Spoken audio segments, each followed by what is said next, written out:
Panchavati one वर्णन। सब जाति फटी दुख की दुपटी, कपटी न रहे जहाँ एक घटी। निघटी रुचि मीचु घटी हूँ, घटी जग जीवन जतीन की छूटी तटी। अघ ओघ की बेरी कटी बिकटी, निकटी प्रकटी गुरु ज्ञान गटी। चहु और नि नाचती मुक्ति नटी, गुण धूर जटी वन पंचवटी। अब जैसा कि यह अंश जिसका शीर्षक है पंचवटी वन वर्णन, उससे यह अर्थ निकलता है कि इस अंश में हमें पंचवटी वन का वर्णन देखने को मिलेगा और यह वर्णन लक्ष्मण जी द्वारा मिल रहा है। तो यहाँ पर पंचवटी वन जो है उसकी सात्विकता के बारे में बताया जाएगा कि वो इतना पवित्र माहौल लिए हुए है कि वो प्रत्येक प्रकार की नकारात्मकता को समाप्त कर देती है। तो देखते हैं, अर्थ समझते हैं। सब जाति फटी दुख की दुपटी। सब जाति, जाति से अर्थ यहाँ पर वो अर्थ नहीं है जो सामान्यतः लिया जाता है। जाति का अर्थ यानी प्रकार होता है। यहाँ प्रकार से अर्थ इसका लिया जाएगा, प्रकार। तो सब जाति फटी, फटी यानी फटना, यानी किसी चीज का खराब होना, समाप्त हो जाना। दुख यानी दुख, दुपटी यानी चादर या दुपट्टा, यानी दुख जो किसी भी व्यक्ति के जीवन में चादर की तरह पैर पसारे फैली हुई है, वो दुख पंचवटी की सात्विकता जो है प्रत्येक प्रकार का दुख समाप्त कर देता है। कपटी न रहे जहाँ एक घटी। कपटी, कपट यानी दूसरों को छलने वाला। ऐसा कोई भी व्यक्ति जो इस प्रकार के व्यवहार को लेकर रहता हो, उस छल कपट जो कि एक तरीके से नकारात्मकता को ही साथ में लिए चलता है और ये नकारात्मकता के ही समान भाव अर्थ रखने वाले होते हैं, व्यवहार करने वाले होते हैं। तो पंचवटी जो है अपनी सात्विकता से नकारात्मकता को समाप्त करती है। तो यहाँ पर यही बताया जा रहा है कि जितने भी प्रकार के दुख हैं वो उसकी जो चादर है वो फट जाती है पंचवटी के वन में। और कपटी न रहे, कपटी कोई भी नहीं रह जाता जहाँ भी एक भी। तो अब इस पंक्ति का पूरा अर्थ ये हुआ कि सभी प्रकार के दुखों की चादर फट जाती है, यानी सभी दुख खत्म हो जाते हैं, चाहे वो कैसा भी दुख हो, कितने भी प्रकार के दुख हो। कपटी न रहे जहाँ एक घटी, जहाँ एक भी कपटी नहीं रह जाता, ऐसी सात्विकता पंचवटी के वन में है। निघटी रुचि मीचु घटी हूँ, घटी जग जीवन जतीन की छूटी तटी। मीचु यानी मृत्यु, मृत्यु जैसी नकारात्मक विचार भी निघटी रुचि, यानी ये ऐसे विचार हैं जो बिना रुचि के भी, जो व्यक्ति नहीं चाहता है फिर भी व्यक्ति को और उसके मन पर हावी हो जाता है। यानी निघटी रुचि, बिना रुचि की कमी होने के बावजूद भी, निघटी रुचि, रुचि की कमी होने के बावजूद भी, यानी व्यक्ति नहीं चाहता मृत्यु के विषय में सोचना, फिर भी ऐसी नकारात्मकता और ऐसे विचार मीचु, मृत्यु से संबंधित जब भी होते हैं तो वो भी घट जाते हैं या समाप्त हो जाते हैं पंचवटी वन की सात्विकता में।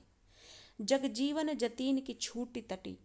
इस जग के प्रत्येक जीव, जग यानी संसार, जीव यानी प्राणी, जतीन यानी प्रयत्न, इस जीवन को जीने के लिए करने वाले सभी प्रयत्न जो हैं, सभी कठिनाइयाँ जो हैं, परेशानियाँ हैं, वो भी छूट जाती हैं।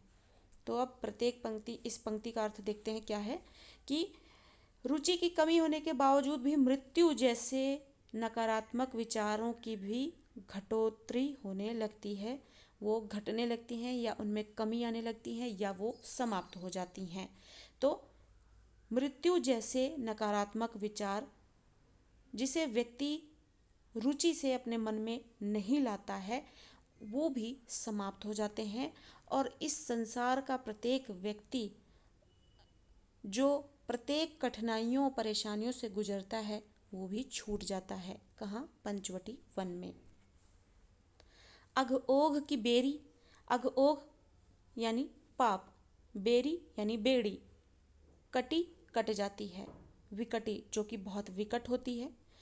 तो पाप की जो गठरी है जो बहुत ही विकट होती है, बहुत ही कठिन होती है, उसकी बेड़ियों से निकल जाना। बेड़ियां कैसी होती हैं? बहुत मजबूत होती हैं। जो उन बेड़ियों में बंध जाता है वो निकल नहीं पाता उससे।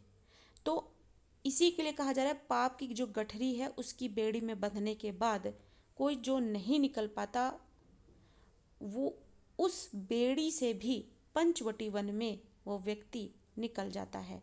तो अघोग पाप की बेड़ी कट जाती है। विकट से विकट यानी कठिन से कठिन, भारी से भारी बेड़ियां भी जो हैं वो कट जाती हैं पंचवटी वन वर्णन में। कहने का अर्थ है कि बेड़ियों में पड़ने का मतलब कि व्यक्ति अगर बेड़ियों में पड़ने जैसी भी बड़ी परेशानियों में पड़ जाए तो पंचवटी वन जो है अपनी सात्विकता से उसे भी समाप्त कर देता है।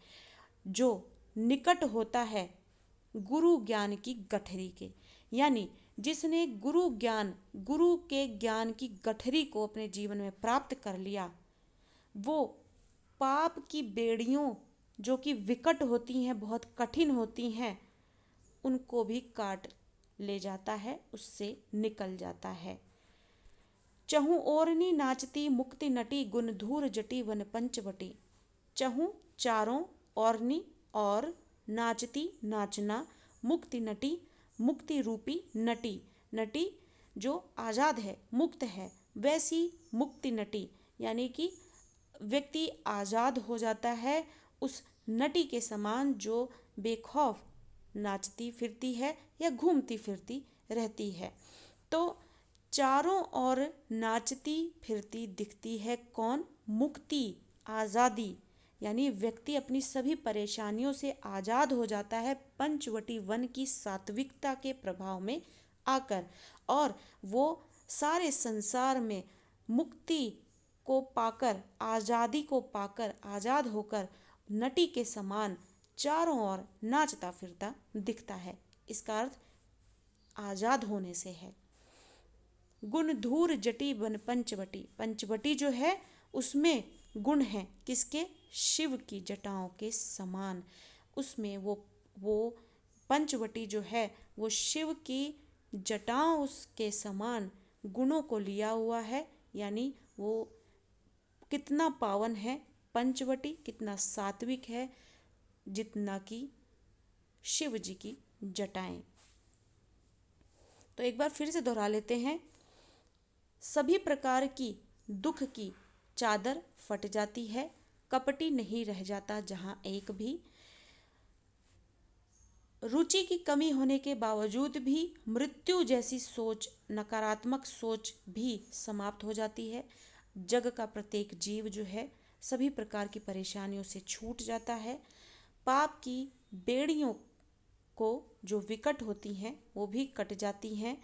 जो गुरु ज्ञान की गठरी, गुरु ज्ञान गटी यानी गठरी के निकट होता है। चारों ओर नाचती है मुक्ति नटी, जो उस पंचवटी वन में जो शिव की जटाओं के समान गुण लिए हुए है।